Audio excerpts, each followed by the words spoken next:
Hello and welcome to today's video. So I've been meaning to expand my Undead Horde army for quite some time.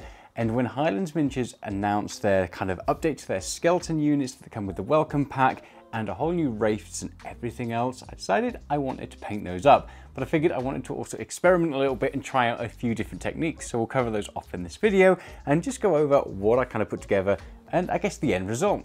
So first up, let's kick it off with these pretty colourful wraiths. Now I did all of this without an airbrush, so the only time I've used my airbrush is to prime the units. So I was going to originally use my airbrush for these, as I've done in the past on some wraiths that I've done, but I figured I'd make it so that anybody can kind of do this without having to pick up that additional tool. There are some additional paints that you'll probably need, but they're relatively easy to get hold of and work with. So with both sets, the skeletons and also the wraiths, I hit them all with a Zenithal Prime. So it was a black undercoat followed with a white spray from above. And that way it just kind of gets some shadow in there, lets me see it. And because I'm going to be working with Army Painter speed paints mostly for this, this helps me to keep some of those shadows. So kicking it off with the wraiths, for all of the skin, I just kind of went around with this plasmatic bowl, and I really like this color. I think it gives a really nice ghostly, ghastly finish to them. So that's all like the skin areas, like the faces and the arms, and it adds a nice bit to it.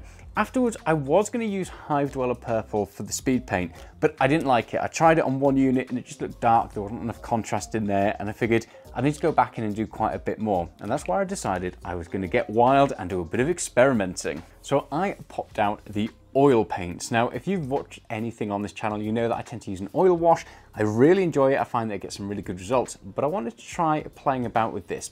I recently tried painting with just oil paints and I got mixed results. I really liked the way you could blend all the colors. I just wasn't keen on some of the other areas. So I figured these would probably be a really good way to experiment with that. So first off, I started off with this magenta by Winsor & Newton. So I mixed it the same way I pretty much do my washes. It was a little bit thicker, so that way I still had more of that color.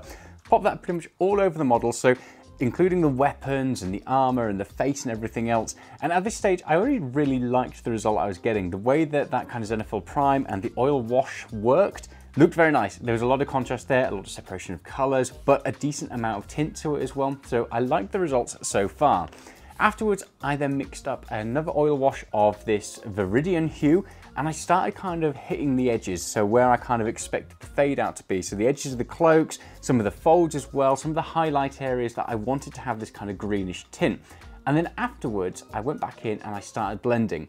Now, one of the great things about using these oil paints or turning it into like a wash and blending it is you can drag the color from different areas. So if you want to add a bit more magenta, that you kind of pop it on there and you can drag it and blend it into where the green is, or vice versa. You can drag the green up so that way you can have more highlight, and it blends the colors really nicely.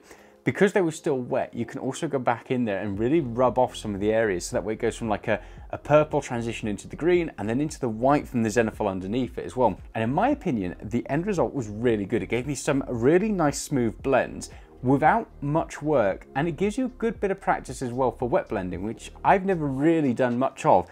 But using these oil paints, it gives you a lot of time to work with them. You can go back in there for pretty much like up to 24 hours and you can reactivate them with White Spirit if you want to. So you get a lot of time to practice, a lot of time to play, and you can pull off some really good results without much effort. At this stage, I was almost tempted to call them done, but I wanted to bring out the armor and just kind of give them a little bit more detail. So at first I went with this like copper, and I didn't like it. So I went back in instead and went with Liberator Gold all over the armor, the swords as well. And my idea was that I wanted to kind of give them this weathered look afterwards and give them like I guess like, is it a patina effect? So more on that in a moment. Okay, so at this stage, I've now done obviously all of the oil wash on the ghosts and I guess the ghouls.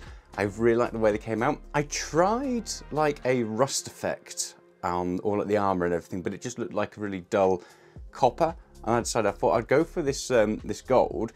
So it's basically just layer Liberator Gold by Citadel.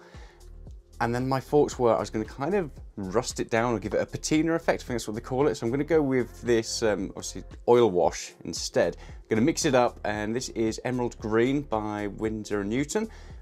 Not too sure how this is going to turn out, so I guess we're about to find out. And my thoughts are it'll kind of weather that gold down. It'll give it a little bit of darkness around it because at the moment it's all just one flat color, which isn't too bad. I quite like how bright they look, but it'll dull it down a little bit and also give it that weathered effect, and it'll just add something to it. At least I hope it will, so let's find out.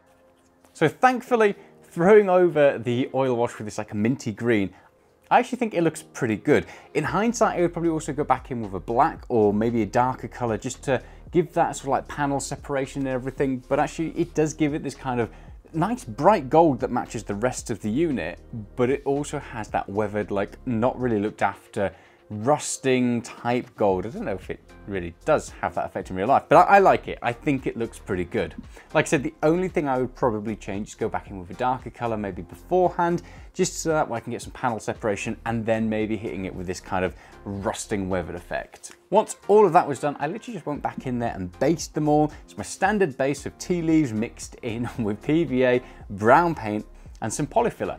Works fantastic, and you get a really nice mud effect. And the great thing is, if it chips or anything, it's all dark inside it as well, so you don't kind of show up any of that. And that's that for the base that they're all on. At that point, they were done, and I'm really happy with the results of those.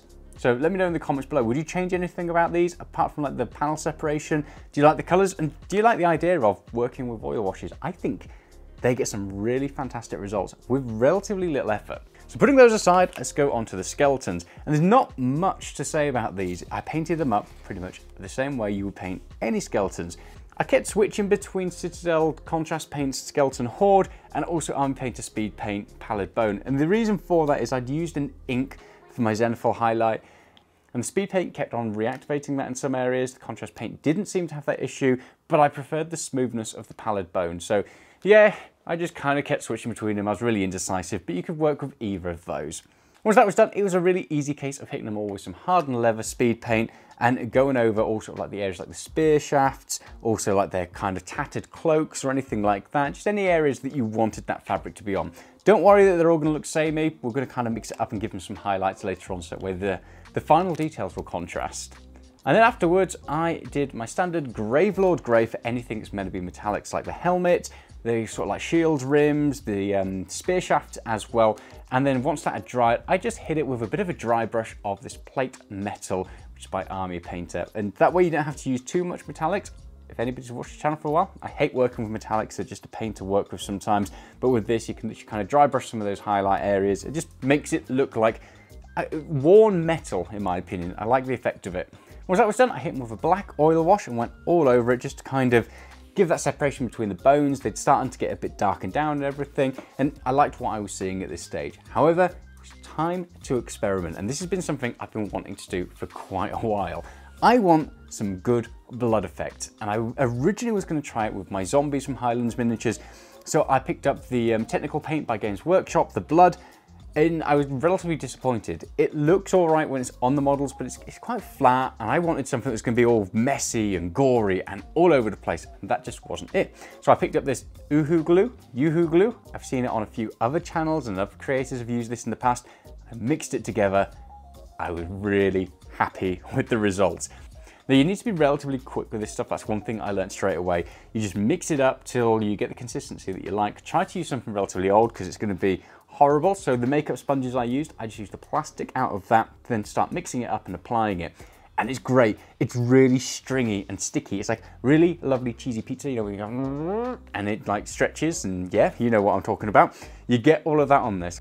So I started putting on like the tips of the weapons and stretching it down to the base. It looked like this gore was hanging off it. Some of the spears had it just kind of going down the shaft or wrapped around it. Shields had it kind of hanging off it. On some of them, I just put it on the bases as well, so it like kind of blended in with all of that mud, so it looked like they're walking over gore and intestines. I had a lot of fun with this, and it adds so much contrast because you've got these relatively darkened down, muddy skeletons that are in tattered cloaks, then with this really bright, vivid red, or this gore hanging off them. Let me know in the comments, do you like this look? I think it looks fantastic, and I'm definitely going to be trying it out again in the future to see what other sort of applications. I kind of figured you could have, I guess, units being ripped in half and all like their kind of gore and stuff inside of it, but maybe mixing it with other colors to see what sort of thing I could do. World's my oyster. I'm gonna have a lot of fun with this. It's so easy to do, and out of the pot, I wish that the Citadel one did something like this, or at least they sold something like it, because in my opinion, that's what the gore should look like, not just glossy red. It was so much fun working with this.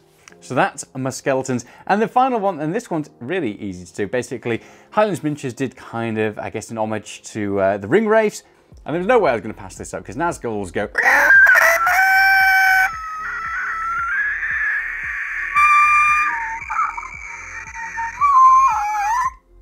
Oh my god, I definitely can't do the Nazgul sound anymore. Used to be really good at it. So for this, I just hit it with Grim Black all over by Army Painter Speed Paint. I was almost going to call it done there because it looked all right at that stage, but I went back in, did a bit of dry brushing over all the metallics with, again, that same plate metal. And then once the metal was applied, I just hit a bit of a dry brush of a cream just around the edges and stuff to kind of bring it up and just apply some more highlights and shadows.